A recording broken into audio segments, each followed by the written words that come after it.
अक्सर यूँ देखा गया है कि इंसान बरहना होने पर, बेलिबास होने पर बहुत ही शर्मिंदा महसूस करते हैं। और इसके बरक्स देखा जाए तो कोई भी जानवर ऐसा नहीं होता जो नंगा होने पर शर्मिंदा महसूस करे। इनफैक्ट अगर वो लिबास में रहेगा, कोई कपड़े पहनेगा तो अजीब लगेगा। लेकिन ऐसा होता ही क्यों है? इंसान कई चीज़ों के लिए कपड़े पहनता है, जैसे अपने स्टेटस दिखाने के लिए, फैशन करने के लिए, वेदर से खुद को प्रोटेक्ट करने के लिए। लेकिन सबसे अहम काम कपड़ों का है शाइस्तगी को बचाना, शर्म लिहाज रखना। अब यहाँ पर मेन सवाल ये आता है कि इंसान शर्माता ही क्यों है? जानवर क्यों नहीं शर्माते? कोई भी कोई भी हमने ऐसा हैवान नहीं देखा जो कपड़े पहनता हो। हाँ, चंडीगढ़ में कुछ ऐसे लोग हैं जो अपने कुत्तों को भी कपड़े पहनाया करते हैं। आजकल तो पूरी दुनिया में ही हो गए हैं। लेकिन नॉर्मली कपड़े क्यों नहीं पहनते जानवर? ये वीडियो ऐसे ही कुछ गहरे सवालों का एक साइंटिफिक तरीके से एनालिसिस करेगा, और साथ ही कई और सवालों का जवाब देगा, जैसे कि क्यों इंसान के बच्चे सो अनरेडी फॉर लाइफ पैदा होते हैं, या फिर मॉडेस्टी इंसान के अंदर एग्जिस्ट ही क्यों करती है। तो फिर आपको थोड़ा गहराई से देखना पड़ेगा। ये वीडियो समझने में मैं ज़्यादा आसान बनाने की कोशिश करूंगा। बस आप भी तो अपने दिमाग को थोड़ा शार्प करो। इंसान इस रूए ज़मीन पर लगभग 2 लाख साल से है, यानी मॉडर्न ह्यूमंस जो एप से इवॉल्व है, और हम तकरीबन 1 लाख साल से कपड़े पहनने लग रहे हैं। किसी भी और जानवर के मुकाबले कोई भी ऐसा नहीं करता। और ऐसा हम करते ही क्यों हैं?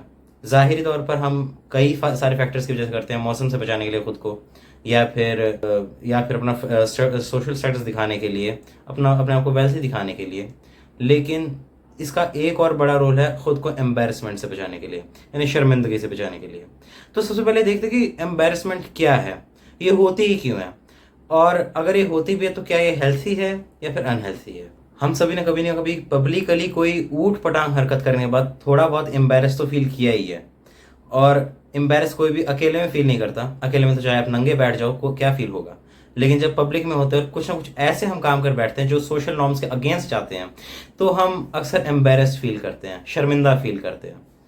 और एम्बैरस क्यों इवॉल्व हुई, इसके पीछे क्या रीज़न है, ये मैं बताता हूँ। अब जैसा कि मैंने बताया कि हम एम्बैरस तब फील करते हैं जब हम सोसाइटी के किसी नॉर्म को ब्रेक करते हैं, या फिर कोई सोशल कोड ऑफ कंडक्ट को हम तोड़ते हैं।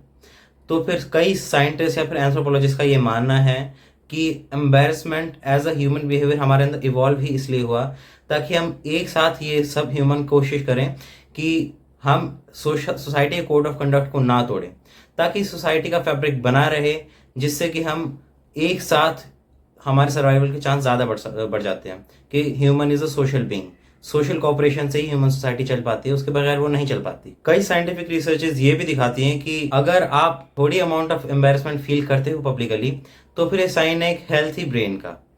क्योंकि अक्सर ये देखा गया कि जो न्यूरल डिजनरेशन जैसी बीमारी से गुजर रहे होते हैं, जिनको सोसाइटी पागल करार दे देती है, वो एम्बैरस फील करने का उनमें हिस्स चली जाती है। यानी कई लोग हमने देखा है जो बरहना भी घूम रहे होते हैं, नंगे घूम रहे होते हैं, कि उनमें एम्बैरस फील करने वाले ब्रेन के सेल्स ही नहीं मौजूद होते। वही दूसरी ओर ये देखा गया कि जिन लोगों की आंखों में थोड़ी शर्म हया मौजूद होती है, उन लोगों को सोसाइटी बहुत ही ट्रस्टवर्दी और कोऑपरेटिव मानती है, और they are more likely to fit in the society. मिसाल के तौर पर मैं इस फेमस सोशल एक्सपेरिमेंट का हवाला देता हूँ। इस साइंटिफिक एक्सपेरिमेंट में होता क्या है कि कुछ पार्टिसिपेंट्स को एज एन ऑडियंस सेट किया जाता है, who were asked to watch some actors getting award for getting very high marks in an exam. और इनमें से कुछ एक्टर्स को कहा जाता है कि वो थोड़ा मगरूर होकर एक्ट करें, ऐसे एक्ट करें जैसे थोड़ा वो बहुत ज़्यादा प्राउड में है कि उनको अवार्ड मिल गया। और वहीं दूसरी ओर कुछ एक्टर्स को बहुत ही हम्बल होकर एक्ट करने के लिए बोला जाता है कि they have to show some embarrassment in their eyes. और बाद में उन्हें कुछ गेम्स खेलने को बोला जाता है पार्टिसिपेंट्स के साथ। एक्सपेरिमेंट के लास्ट में देखा जाता है कि पार्टिसिपेंट्स उन एक्टर के साथ ज़्यादा प्रो सोशल फ्रेंडली और कोऑपरेटिव थे जिन लोगों ने अपनी आंखों में थोड़ी शर्म शो की थी, जो थोड़े एम्बैरस से अवार्ड लेते वक्त। वहीं दूसरी ओर जो लोग बड़े प्राउड से अवार्ड लेने लग रहे थे with no shame and humility, उनके साथ ऐसा नहीं था। ये काफ़ी कुछ एक्सप्लेन करता है कि क्यों हम एम्बैरस्ड होने के लिए इवॉल्व हुए हैं। It also shows that what role embarrassment has played in the evolution of human society. Embarrassment हमें ज़्यादा सोसाइटी में ट्रस्टवर्दी और लाइकली टू फिट इन बना देता है, और इसीलिए अक्सर देखा गया कि हम जिस इंसान को लाइक करते हैं हम उससे फ्लर्ट भी किया करते हैं, और उसके अंदर किसी ना किसी हरकत से या फिर उसको थोड़ी बहुत टीज करके उसके अंदर एम्बैरसमेंट जगाने की कोशिश करते हैं। तो कई साइंटिस्ट यूँ मानते हैं कि ये वाला बिहेवियर हम उसके अंदर एम्बेरसमेंट चेक करने के लिए करते हैं कि दुनिया की जितनी भी स्पीशीज़ हैं वो अपने पार्टनर में कुछ ना कुछ ऐसी ट्रेड्स ढूंढना चाहती है जिससे उसको ज़्यादा ट्रस्ट हो सके दूसरे पार्टनर पे। ये ह्यूमन में ही कॉमन नहीं है, ये और स्पीशीज़ में भी कॉमन है। लेकिन एम्बेरसमेंट ढूंढना दूसरे पार्टनर में, ये सिर्फ हमारे अंदर ही हुआ करता है। इंग्लिश में शर्म या शर्मिंदगी के लिए दो लफ्ज़ हैं। पहला एम्बेरसमेंट, जिसकी अभी हमने बात करी, और दूसरा है शेम। शेम थोड़े स्ट्रॉन्गर इमोशन को दिखाता है और दुनिया की लगभग हर सोसाइटी, चाहे हमारी सोसाइटी हो या फिर वेस्टर्न सोसाइटी भी हो, उसमें इंसान की शर्मगाहों से रिलेटेड एक शर्म को अच्छी चीज़ समझी जाती है। यही वजह है कि दुनिया की लगभग हर सोसाइटी में मॉडेस्टी यानी शाइस्तगी नाम की एक चीज़ एग्जिस्ट करती है। The emotion of shame is strongly related to human private parts. और दिस काइंड ऑफ एक्सप्लेन कि हम कपड़े पहनते ही क्यों हैं। अब शेम हमारे अंदर क्यों एग्जिस्ट करती है, इसके पीछे दो थियरीज है जो मैं आपको बताने वाला हूँ। और यही दो थियरीज से आपको पता लगेगा कि कपड़े पहनना इंसान ने शुरू क्यों किया। पहली थियरी यूँ कहती है कि humans develop shame and clothing to avoid disgust. लाखों साल पहले जब इंसान जंगलों में इवॉल्व हो रहा था, उस टाइम हमारे पास डेटॉल हैंड वॉश जैसी और नहाने जैसी सुविधाएं नहीं थी। ऐसे सिचुएशन में इसने ऑब्जर्व किया कि काफ़ी सारे जो घटिया चीज़ें होती हैं, जैसे ह्यूमन फीसिस या फिर एनिमल फीसिस या फिर कोई गलने सड़ने वाली चीज़ जैसे कोई गली सड़ी लाश, इनके पास जाने से उसे अक्सर बीमारियां लगती हैं। उस टाइम हमें यूँ तो नहीं पता था कि ये सब बैक्टीरिया और वायरसेस की वजह से होता है, लेकिन इंसान ने इस चीज़ को अवॉइड करने के लिए डिस्गस्ट नाम की चीज़ डेवलप की, जिससे कि उसने ऐसी चीज़ों से दूर रहना शुरू कर दिया जो कि उसे मार सकती थी। जनरली ये देखा गया है कि जानवर उस जगह पर नहीं चरते जहाँ पे दे पूप। ऐसी सिचुएशन में इंसान ने क्लोथिंग जैसी चीज़ से डिस्गस्ट जैसी चीज़ को काउंटर करना शुरू कर दिया कि क्लोथिंग सैनिटरी हैबिट्स को इम्प्रूव करती थी, क्योंकि उससे आपके रेक्टम और जेनिटल्स ढक जाते हैं, जो मलमूत्र के द्वार जिन्हें कहा जाता है। इसकी एक और वजह यह भी हो सकती है कि इंसान एज अ स्पीशीज रिफ्यूज़ल के फिनोमेना को अवॉइड करना चाहता है। यानी वो नहीं चाहता कि उसके पार्टनर या फिर उसके पोटेंशियल मेट उसको कभी भी अवॉइड करे या फिर उसको रिजेक्ट करे, क्योंकि वो उस पर बिलीव नहीं करती, वो उसको ट्रस्टवर्दी नहीं मानता या मानती।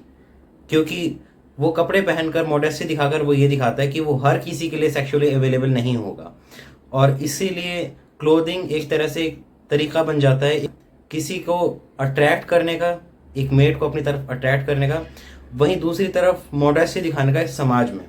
तो हम यूँ कह सकते हैं कि क्लोथिंग जो है वो पैराडॉक्सिकली समाज में काम करता है कि एक तरफ तो वो हम किसी को अट्रैक्ट करने के लिए इस्तेमाल कर सकते हैं, दूसरी तरफ वो मॉडेस्टी दिखाने के लिए भी इस्तेमाल हो सकते हैं। दूसरी और ज़्यादा प्रोबेबल थ्योरी ये कहती है कि इंसान कपड़े पहनता है to avoid uncontrolled sexual behaviour. आपने एक चीज़ ऑब्जर्व की होगी कि जो गाय या भैंस या फिर किसी भी स्पीशीज के बच्चे होते हैं, वो पैदा होने के कुछ ही घंटों बाद चलना सीख जाते हैं, या फिर वो पैदा ही रेडी फॉर लाइफ होते हैं। कुछ ऐसे परिंदे भी दुनिया में जो कुछ ही घंटों में उड़ना तक सीख जाते हैं। वहीं दूसरी ओर देखा जाए तो इंसान का बच्चा पैदा होने के बाद खाना निगलने के अलावा खुद से और कुछ काम नहीं कर सकता, उसको बहुत ज़्यादा केयर की ज़रूरत पड़ती है।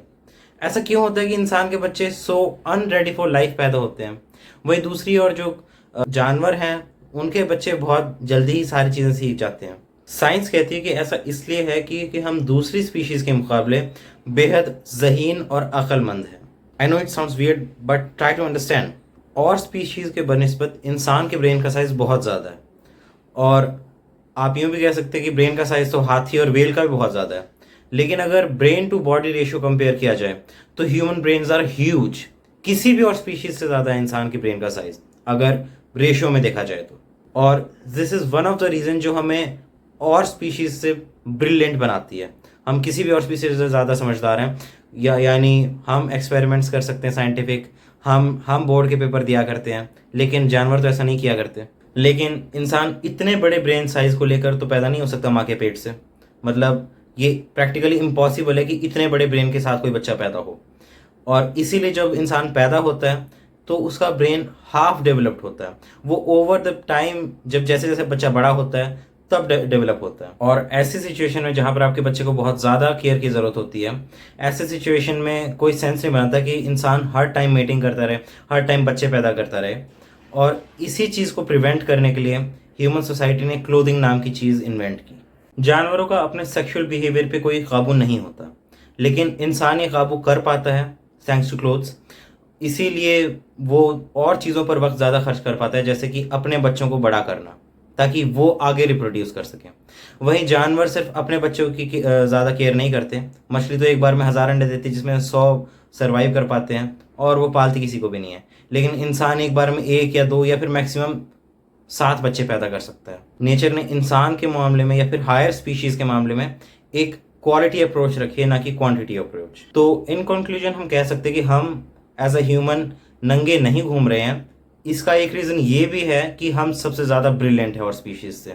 हम किसी भी स्पीशीज से ज़्यादा अक्लमंद है, उससे ज़्यादा समझदार है। तो अगर आप यहाँ तक आ चुके हो तो कॉन्ग्रेचुलेशंस, आपने बहुत रेयर चीज़ जान ली है, क्योंकि ऐसी मालूमात इंटरनेट पे ज़्यादातर इंग्लिश में ही अवेलेबल है। मैं इस चैनल पर ज़्यादातर वो वीडियोज डालता हूँ जो ऐसी नहीं होती, साइंस से रिलेटेड नहीं होती। लेकिन मैं किसी लकीर का फ़कीर तो हूँ नहीं कि मैं कुछ भी कभी भी डाल सकता हूँ। जो चीज़ मुझे आउट ऑफ द बॉक्स लगती है, थोड़ा इंटरेस्टिंग टॉपिक लगती है। So if you want more such videos then do subscribe to my channel and like, comment and share this video.